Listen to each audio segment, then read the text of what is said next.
Hola, en esta ocasión vamos a platicar sobre problemas filosóficos en epistemología y para hacer el contraste con los problemas que estuvimos manejando anteriormente, pudiéramos partir de la definición y del objeto de estudio de cada una de las áreas. Estuvimos platicando anteriormente sobre problemas metafísicos, que son problemas sobre la realidad. Ahora lo que vamos a hacer es platicar sobre problemas del conocimiento. Esto es muy diferente. Una cosa es hablar sobre la realidad o tratar de hablar de la realidad en sí, de sus propiedades, de cómo se comporta, de cómo se compone. Y otra cosa muy distinta es hablar del conocimiento que tenemos de la realidad. Le vamos agregando como un filtro adicional, ¿no? Y aparte nos insertamos en la ecuación. Cuando hablamos de la realidad, cuando hablamos de un problema metafísico o de una perspectiva metafísica, estamos tratando de generar un juicio objetivo de la realidad. Así nuestra perspectiva sea subjetivista, estamos tratando de emitir un juicio sobre lo que existe, ya sea ahí afuera o en general. En ocasiones eso nos lleva a generar juicios universales, en ocasiones eso nos lleva a generar un montón de juicios particulares, pero es sobre lo que existe.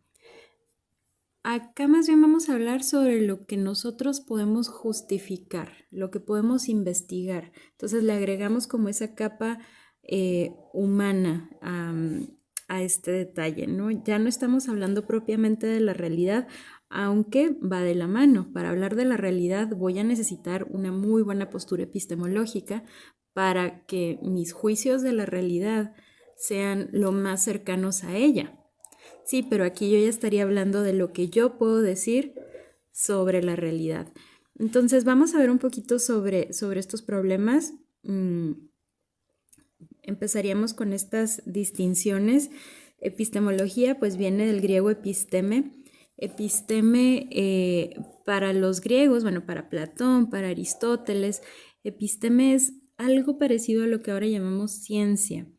Y no es del todo igual, no lo podemos sustituir completamente episteme por ciencia, pero se asemeja en la cuestión de la justificación o en esta idea del conocimiento formal.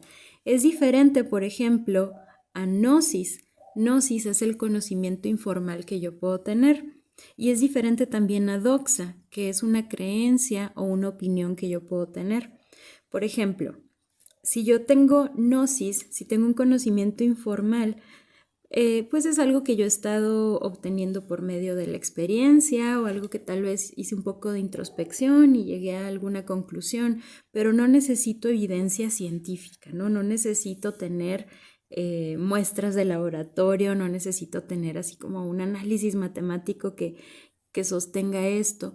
Por ejemplo, yo conozco de manera informal a mis vecinos, yo los reconozco, más o menos ubico su silueta, o sea, más o menos de lejos puedo decir ese es mi vecino, ese no es mi vecino, porque los conozco de manera informal. Conocerlos de manera formal, como lo pediría el episteme, pues tal vez incluso sea un tanto ilegal, ¿no? Porque tendría que tener un montón de evidencia sobre quiénes son mis vecinos y eso pues la verdad no, ni me interesa ni creo que pueda tenerlo. El caso es que episteme es un grado de conocimiento con justificación, mientras que gnosis es nada más algo que yo voy obteniendo en mi día a día, es un conocimiento informal. Por ejemplo, yo puedo saber cómo llegar al Oxxo de manera informal, pero si quisiera saber de manera formal, entonces tendría que tener así todo un estudio topológico, tener un mapa, el mejor mapa que pueda conseguir y dar las mejores indicaciones y tener justificación para esas indicaciones de cómo llegar al Oxxo. Y generalmente pues lo que hacemos más bien es hablar de manera informal. Pero el detalle es que cuando queremos conocer la realidad, necesitamos el más alto grado de conocimiento. Entonces, por eso es que la filosofía tiene toda un área dedicada a ese grado más alto de conocimiento que es el episteme y para eso está la epistemología.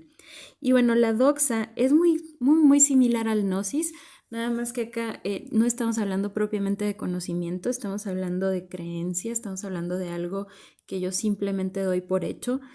sin pensarlo mucho. Tal vez lo he pensado mucho, pero pues no tengo un trasfondo de evidencia que me permita sostenerlo. Entonces se parecen mucho, son realmente muy similares, gnosis y doxa.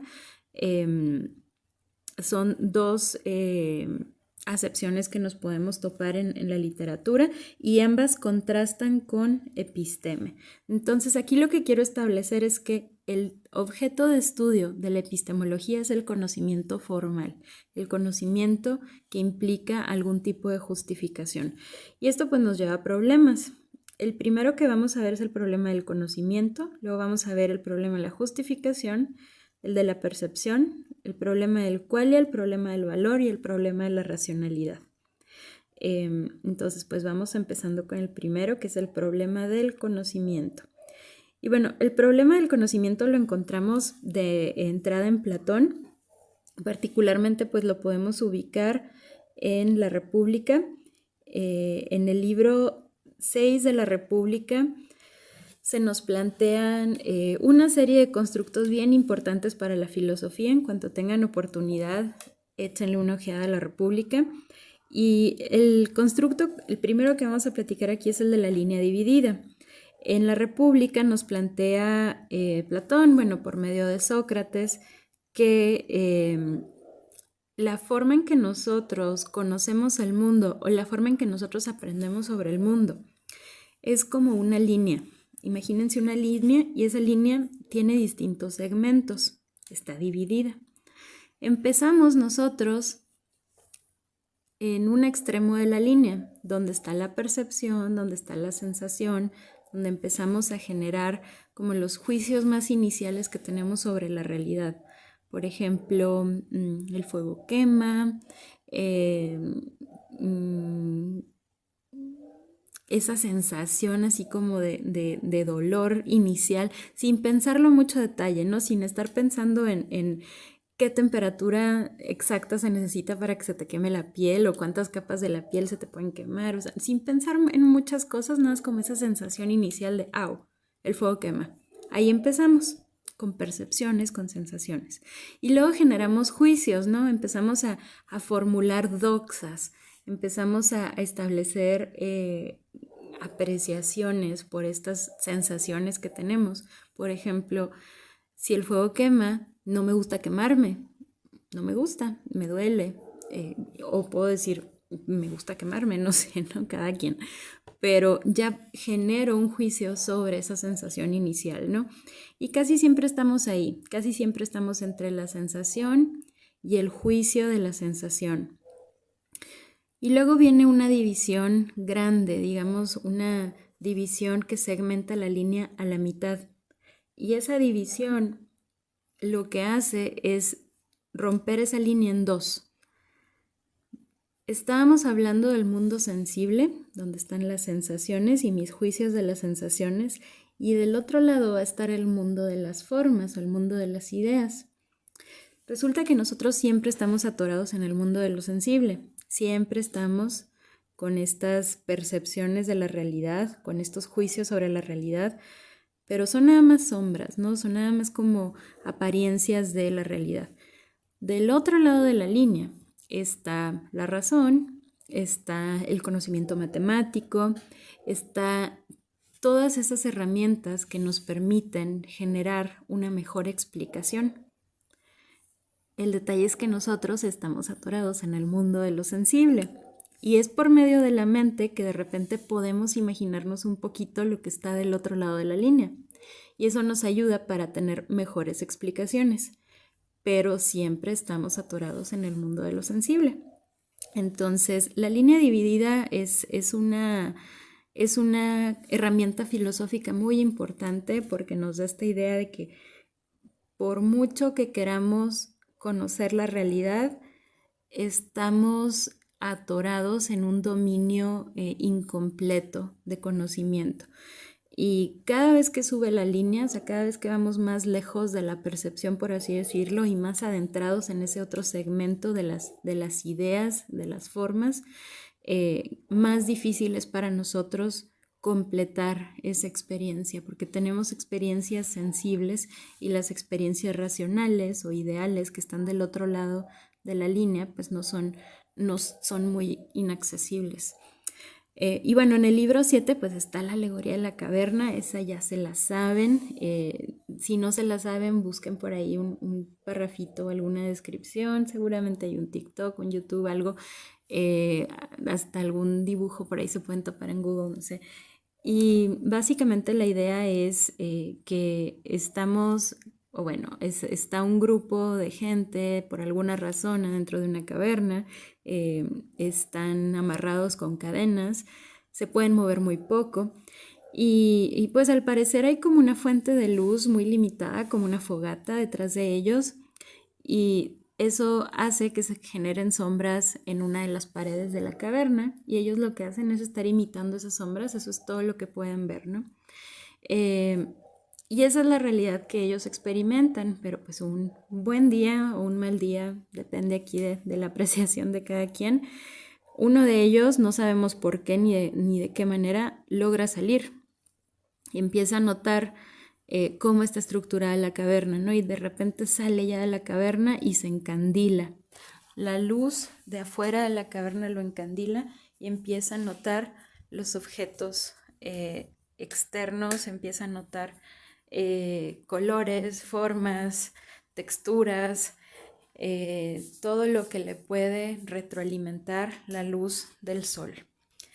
Y al conocer este mundo externo, se sorprende mucho de la diferencia, ¿no? Del estado de desconocimiento en el que estaba. Y dice, qué padre, voy a compartirle a la gente de la caverna y vengo. Pero cuando entra a la caverna, pues la demás gente dice, ¿qué pasa? Esto no tiene nada que ver con lo que nosotros hemos estado viviendo y aprendiendo acá. Algo ha de estar mal con él. Vamos a matarlo, no se nos vaya a pegar, ¿no? Porque algo está muy mal con esta persona. Entonces, bueno, casi siempre ahí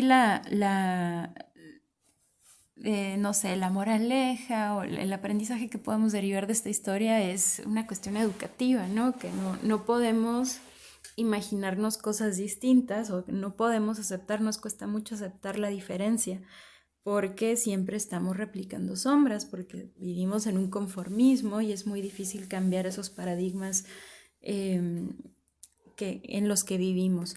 Pero también aquí hay un elemento de conocimiento.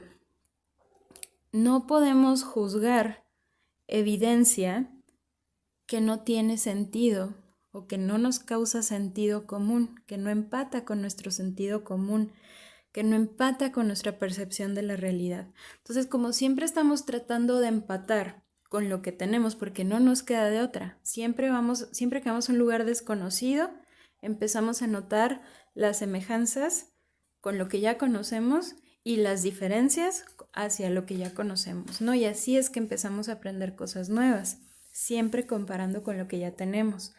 Pero ¿qué pasa si eso que conocemos es tan diferente que no lo podemos juzgar, que no lo podemos incluso aceptar? Entonces por ahí pasa este detalle, ¿no? Y ya para finiquitar esta idea, en el Teteto, que también todo esto es Platón, ¿no? La República y el Teteto son diálogos de Platón. En el Teteto, pues se nos plantea en distintos momentos del diálogo que el conocimiento siempre va a ser incompleto. Siempre voy a estar hablando de cachitos, pues así como de sombras, ¿no? De apariencias, de pedacitos de explicación. Y no me queda de otra más que trabajar con esos pedacitos, porque lo que queremos es conocer la realidad. Entonces, no lo voy a tener completo, es imposible tener el conocimiento completo, pero eso no significa que me voy a dar por vencida. Tengo que seguir trabajando con esos cachitos de realidad, con esos cachitos que yo puedo capturar de la realidad. Entonces, a esto se le llama la incompletud epistémica, la tesis de la incompletud epistémica, y es esta idea de que nunca voy a completar el conocimiento, nunca voy a tener un conocimiento completo. Este es así como el reto que se nos propone, ¿no? Entonces, este es un reto que inició Platón. Todavía hasta la fecha tenemos este problema. Todavía estamos con esta idea de no sabemos si lo que sabemos es correcto, porque ¿qué tal si nada más estamos replicando sombras? Ahora, esas sombras claramente existen. Una sombra es una proyección de un objeto y de una fuente de luz. pero esa no es la realidad completa, ¿no? Esa nada más es una sombra. Entonces, es esa analogía que se nos plantea en la caverna que vivimos en el problema del conocimiento. Es esa incapacidad de distinguir, de poder discernir cuando la información que estoy utilizando empata realmente con la realidad, si yo siempre estoy forzando mi entendimiento de la realidad como algo normal o como algo estable. De aquí surgen todas las posturas epistemológicas, todos los problemas epistemológicos salen de aquí.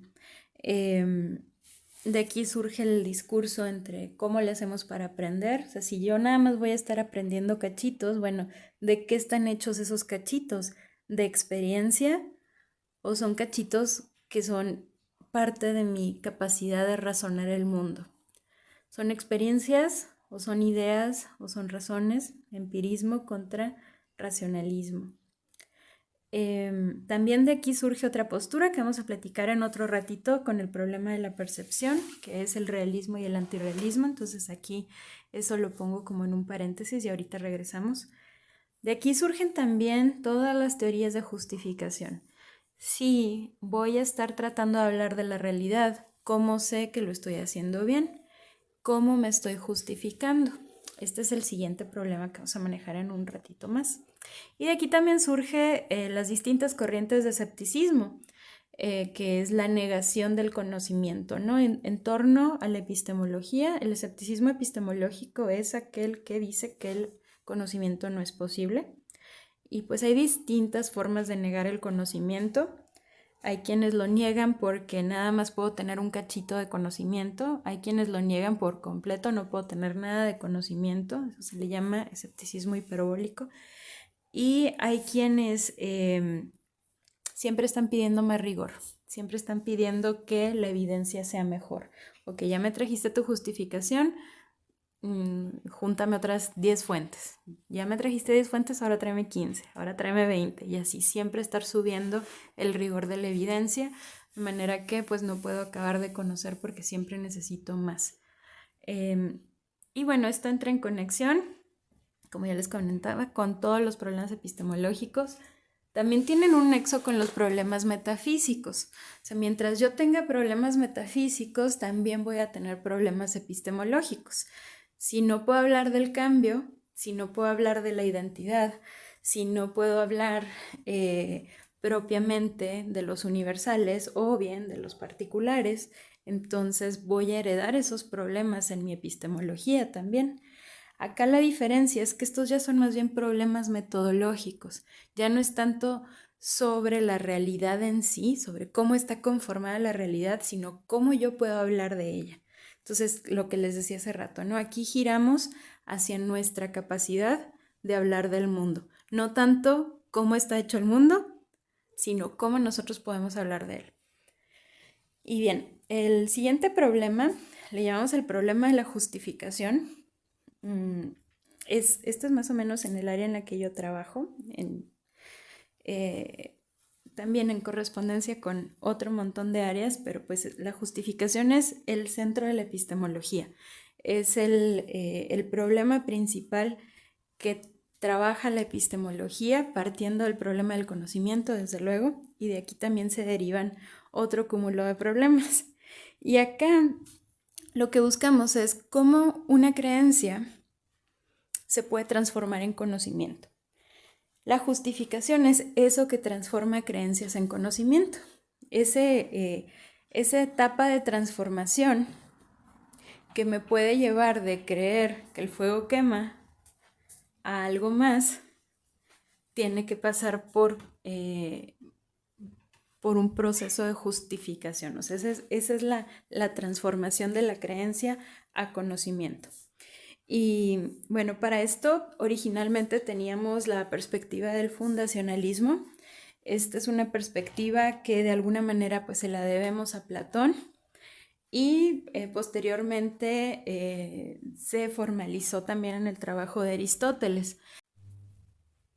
Bueno, y vamos acá en fundacionalismo, en esta perspectiva de aquí. Bueno, el fundacionalismo básicamente es establecer una base, como un fundamento en el sentido de fundación, así como el cimiento. Y este tipo de justificación lo que va a buscar es esos principios más básicos que me van a permitir deducir el resto de cuestiones. Entonces, si yo quiero conocer la realidad, primero tengo que establecer principios muy básicos, tan generales, tan universales, que me permitan ir integrando particulares. Por ejemplo, todos los gatos son de tal y cual manera. De manera que cuando yo me tope un nuevo gato, yo lo pueda clasificar bajo esa descripción. Y bueno, cuando se trata de gatos, pues a lo mejor ya más o menos tenemos definiciones, ¿no? Pero imagínense que estamos en el inicio de los tiempos y que todavía no sabemos qué son los gatos o que todavía no sabemos qué son los animales o qué son las plantas, que apenas estamos empezando nuestra investigación. Y a lo mejor este caso les parece un tanto exagerado, entonces lo podemos incluso transportar a nuestra época. Digamos que se descubre un nuevo elemento, un elemento que no tiene mucho parecido con otros elementos o que presenta un comportamiento muy diferente y que mis mejores teorías de la química o mis mejores conceptos de la química, incluso de la física, no me permiten entender ese elemento.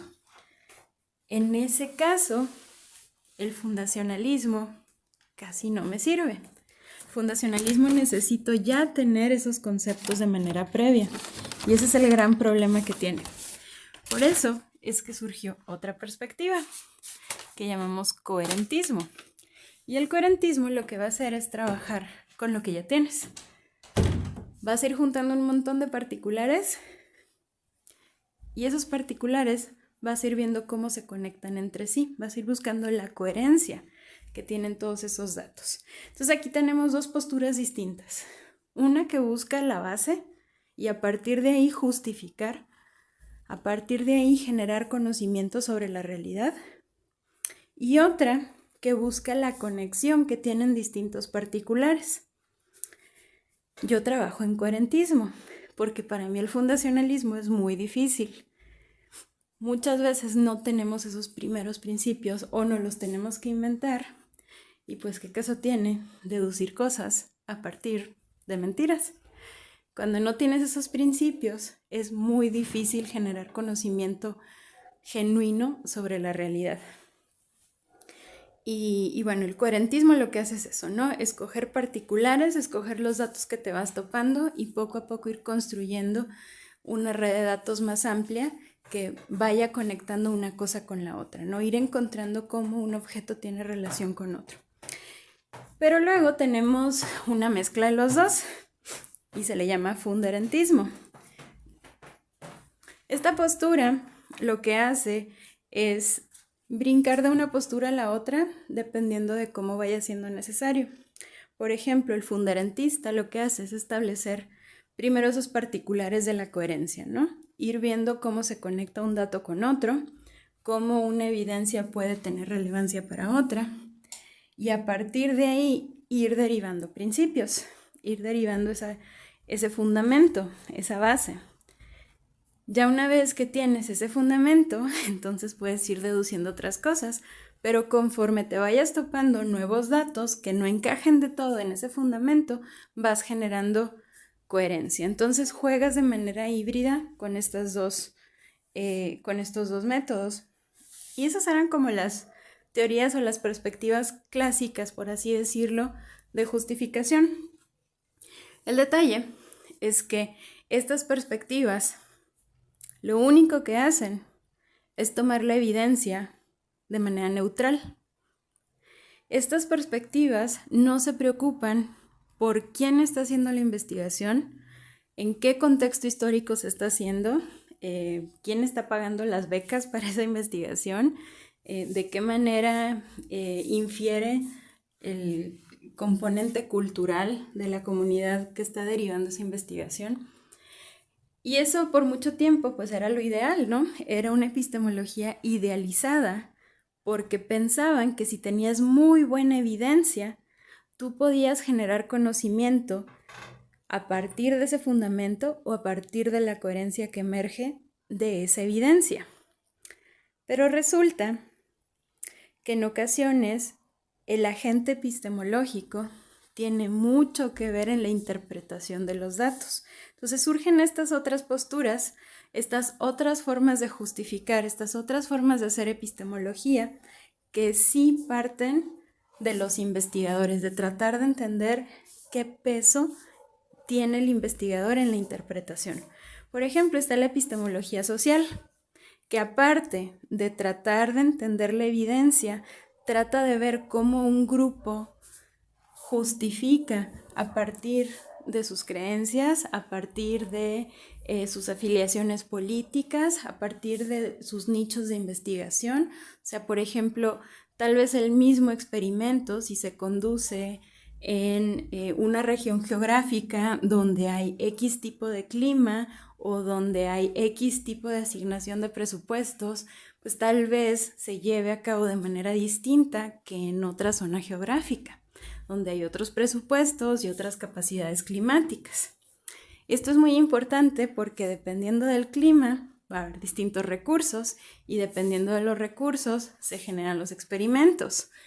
También dependiendo de la zona geográfica y particularmente de la cuestión cultural, dependiendo de las instituciones culturales que se generan en distintos lugares, es posible que una investigación lleve un rumbo u otro, porque todas estas cosas pueden afectar la manera en que se diseñan algunos experimentos. Obviamente no todos, pero por ejemplo cuestiones que tienen que ver con biología, con ciencias cognitivas, con sociología, con economía, todo eso se ve sumamente afectado por las regiones culturales y las regiones geográficas. Tal vez si estamos hablando de física o de química, no nos preocupe tanto, pero en ocasiones sí es muy importante entender si el grupo social que está tratando de hacer una justificación física tiene una perspectiva de mecánica clásica o de mecánica cuántica o de relatividad general, porque eso de alguna manera los va a sesgar, va a hacer que busquen resultados desde su sesgo teórico. Entonces, por eso es muy importante la epistemología y la justificación social. Luego también tenemos la justificación bayesiana, que viene precisamente del teorema de Bayes, que es un constructo muy importante para la probabilidad. Y básicamente el teorema de Bayes lo que hace es estar retroalimentando una hipótesis. Cada vez que tienes evidencia nueva, tienes una hipótesis nueva. Entonces va cambiando tu hipótesis conforme le vas metiendo más evidencia. De alguna manera decimos que va aprendiendo, este microsistema que estás haciendo va aprendiendo o se va acercando o bien se va aproximando más a algo que pues generalmente se considera que va a ser más objetivo. Conforme le vas metiendo más evidencia, vas a tener una visión más objetiva del objeto que estás estudiando. Y esto es importante porque se está renormalizando el límite del objeto de estudio conforme le vas metiendo más evidencia. También está, por ejemplo, la epistemología y justificación feminista. Esto es muy parecido a la epistemología social, pero aquí lo que se considera es ¿qué pasaría si esta investigación se hubiera hecho donde el grupo de investigadores tiene también un buen balance de investigadoras mujeres? ¿Qué pasaría si el diseño experimental considera la experiencia de la mujer o de las mujeres antes de generar ese experimento? ¿O qué pasaría si la interpretación de ese experimento pasa por el análisis de mujeres? Esto es muy importante para temas de biología, para temas de medicina, para temas de ciencias sociales en general, porque si la información nada más está interpretando por medio de gente que no es mujer, que no tiene vivencias de mujeres y el objeto de estudio afecta a las mujeres, entonces tenemos un sesgo muy importante. Y esto también se extiende a otras áreas. También esto se puede extender a la comunidad LGBT, se puede extender también a otros ámbitos, por ejemplo, incluir minorías, incluir discapacidades. Y pues esto rebota otra vez a la epistemología social. Y para finalizar, tenemos aquí otro tipo de justificación que se enfoca en buscar criterios que son más importantes para una comunidad que para otra. Por ejemplo, en algunas comunidades o en algunas prácticas científicas se depende de la observación, pero en otras prácticas científicas la observación no es posible. En algunas prácticas científicas se depende de la experimentación, pero en otras prácticas científicas el experimento no es posible. Entonces, tenemos que ser flexibles. Tenemos que encontrar las virtudes de cada área, las virtudes de cada práctica científica o de cada práctica epistemológica para poder entender qué necesidades tienen. Por ejemplo, la astronomía no puede estar implotando galaxias, no puede estar produciendo supernovas para ver si está bien teorizada la idea de una supernova. Tienen que depender de observaciones a la distancia y de extrapolar propiedades de otras ciencias, de experimentos que generan observaciones a mucha distancia, pero no son experimentos sobre su objeto de estudio. No pueden alterar eso. Los astrónomos no tienen la capacidad de hacer todo eso. Algo muy parecido pasa con sociología. El sociólogo